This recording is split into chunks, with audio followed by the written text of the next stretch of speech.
જિલ્લા પંચાયતની મળેલી સામાન્ય સભામાં 13 સભ્યોની કમિટીને બહાલી આપવામાં આવી હતી। આ કમિટી જિલ્લા કલેક્ટરના નેતૃત્વ હેઠળ સરકાર દ્વારા અને જિલ્લા પંચાયત દ્વારા સૂચવેલા કામોનું મોનિટરિંગ કરી કામને બહાલી આપશે તે પ્રકારની કમિટીનું ગઠન કરવામાં આવ્યું હતું। સાથોસાથ શિક્ષણમાં જે સુધારા છે તેને પણ અમલી બનાવવાની જાહેરાત કરવામાં આવી।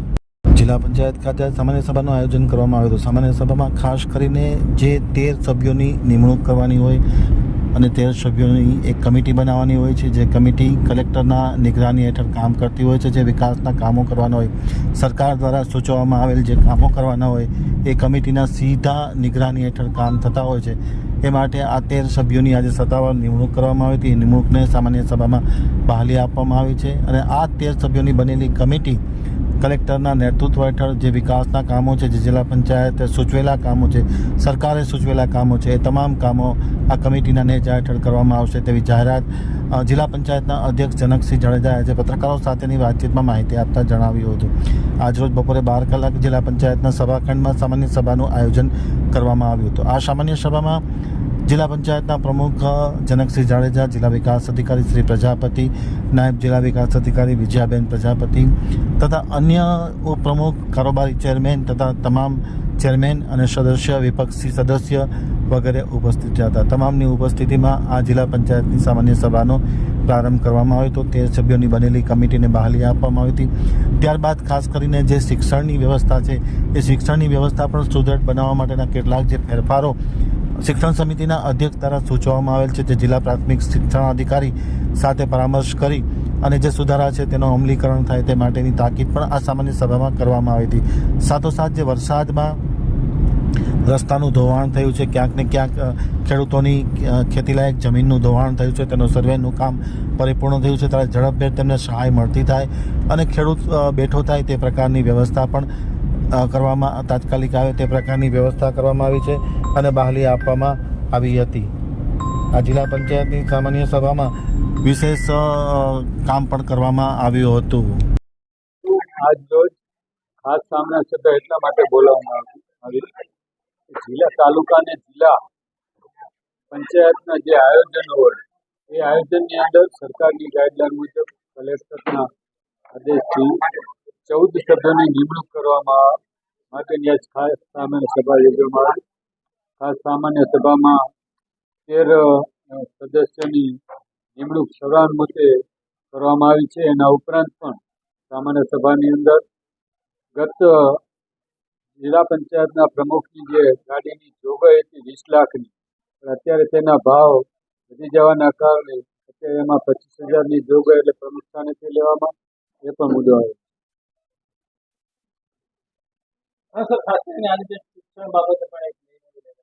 શિક્ષણના અમારા ચેરમેન શ્રી અને શિક્ષણના અધિકારી દ્વારા સામૂહિક શિક્ષણની કચ્છની અંદર શિક્ષણનો વ્યાપ વધે, શિક્ષણમાં નવા કોઈ પણ જોગવાઈ મુજબ વિદ્યાર્થીઓને કેવી રીતે આપણે અભ્યાસ કરી નવી યોજના થકી કચ્છને કેમ શિક્ષણ વધુ બાળકો સુધી અભ્યાસ કરી શકે એની નવી જોગવાઈ શિક્ષણના અધિકારી દ્વારા કરવામાં આવી છે।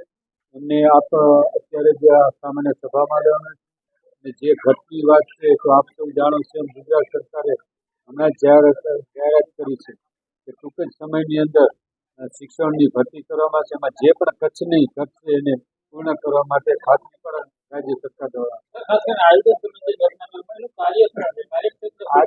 આયોજન એટલે તાલુકા અને જિલ્લા પંચાયતની જે આયોજન કરવામાં આવે છે એના અધ્યક્ષસ્થાને પ્રભારી મંત્રી હોય છે, પછી કલેક્ટર, જિલ્લા પંચાયતના પ્રમુખ અને બધા અધ્યક્ષસ્થાને તરીકે સેવા બજાવતા હોય છે। એમની 13 જણાની જે નિમણૂક કરવામાં આવી છે એ 13 સભ્યો એના અત્યારે મિટિંગની અંદર હાજર રહી અને પોતાની કાંઈ પણ જે પોતાના વિસ્તારની અથવા કચ્છની અંદર જે આયોજન થયેલા છે તાલુકા અને જિલ્લાના એમાં એ સમાવેશ કરવામાં આવે છે।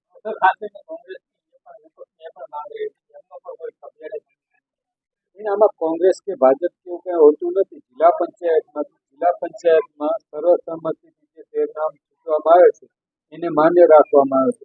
જેમ તમે વાત કરી એવી રીતે તો મેં આપને પણ કીધું અને સાથે જે વાર્તાલાપ છે એમાં પણ મેં વાત કરી કે આના અંદર ઓન પેપર કોંગ્રેસમાંથી ચૂંટેલા સદસ્યનો પણ સમાવેશ કરવામાં આવે। આજે કચ્છ જિલ્લા પંચાયતની સામાન્ય સભાની અંદર જ્યારે અબડાસા અને લખપતના 7 ગામોમાં મહામારી જ્યારે બીમારી આવી ત્યારે મેં પ્રમુખ સાહેબને કીધું કે માનવતાની દૃષ્ટિએ આ લોકોને જે પણ પરિવારમાં પાછળ બચ્યા છે એને સરકાર સહાય આપે રિલીફ ફંડમાંથી એવી મેં માંગણી કરી છે.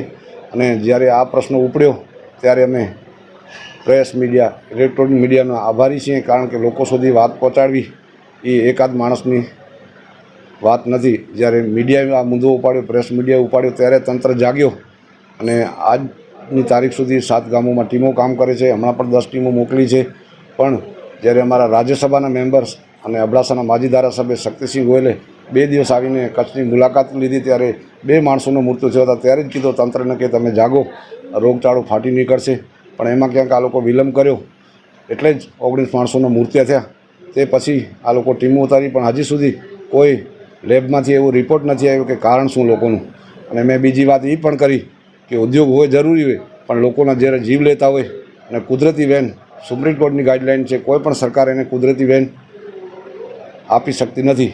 કોઈ હું અત્યારે માંગણી કરું કે મને આ કુદરતી વેનની જગ્યાએ આપો, પણ એ આપવાની જોગવાઈ રહેતી નથી. છતાંય આ લોકો ઉદ્યોગ પોતાની દાદાગીરીથી કુદરતી વેન બંધ કરી ગામડા નીચે આવી ગયા છે અને આ લોકોના બંધપારા ઉપર આવી ગયા છે. આજે પણ જખોથી માંડી કેરા, જાનાકોસા તમામ ગામો, ભારાવાંઢ, વાલાવારી અને હમણાં એક પ્લાન્ટ ચાલુ કર્યો છે. પહેલાં સાંગી પાસે હતો ત્યારે અમે વિરોધ કર્યો તો બંધ છે, પણ અત્યારે અદાણીવાળા પાવર પ્લાન્ટ બંધ કર્યો છે. તો ત્યાં એક વાલાવારી કરી ગામ છે, એની અંદર 2 બહેનો ગુજરી ગઈ હતી. અહીંયા પણ એ બીમારીનું મહામારીનું કારણ એ હોય છે કે ઉદ્યોગોની તમામ ડસ્ટિંગ રેજી એ લોકો ગામ ઉપર આવે છે. અમે હમણાં ગયા તો એ ગામ લોકો વાત કરતા હતા કે આ ગામમાં 40 કિલોથી ઉપર માણસ ન મળે.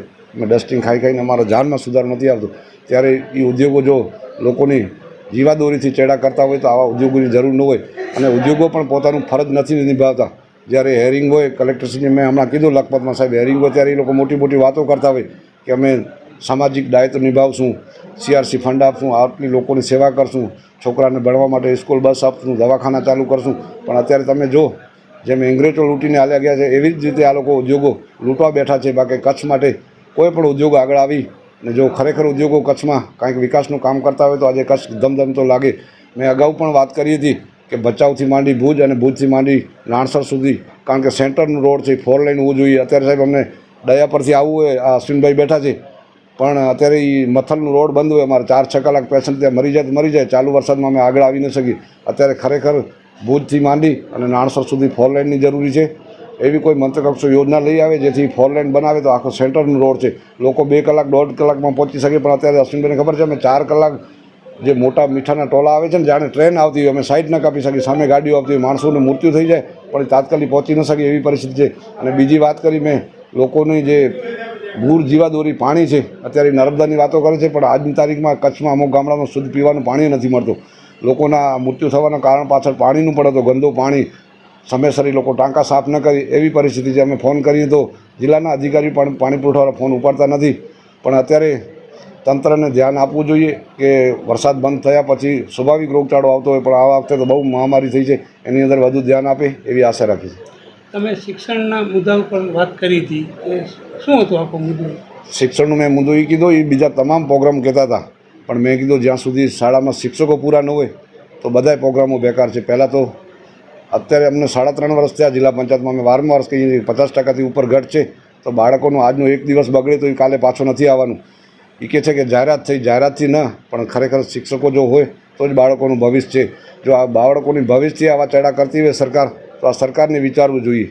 કારણ કે આજે એક દિવસ જવાનું એ પાછો નથી આવવાનું, બાળકોનું ભવિષ્ય બગડે છે. તો ઘણી વખત કહેતા કે કચ્છ ખમીરવતો, આટલો તો ખમીરવતો ન હોવું જોઈએ. કોઈ પણ તમે ડિપાર્ટમેન્ટ જોઈ લો, આરોગ્ય હોય, શિક્ષણ હોય, બધી જગ્યાએ ડિપાર્ટમેન્ટોમાં મેન પાવરની ઘટ છે. જો મેન પાવરની ઘટ હોય, અત્યારે અમે લખપતની વાત કરી તો કે ત્યાં કોઈ ડૉક્ટર આવવા તૈયાર નથી. અરે ભાઈ કેમ ન હોય? આપણે હિમાલય ઉપર દેશ માટે લડવા જતા આવીએ તો લોકો સેવા કરવા માટે લખપત ડૉક્ટરો ના આવે? એ કે ત્યાં કોઈ આવવા માટે તૈયાર નથી, શું આખો લખપત ભુજ રહેવા આવી જાય? આવી પરિસ્થિતિમાં અમે જીવન જીવી રહ્યા છીએ.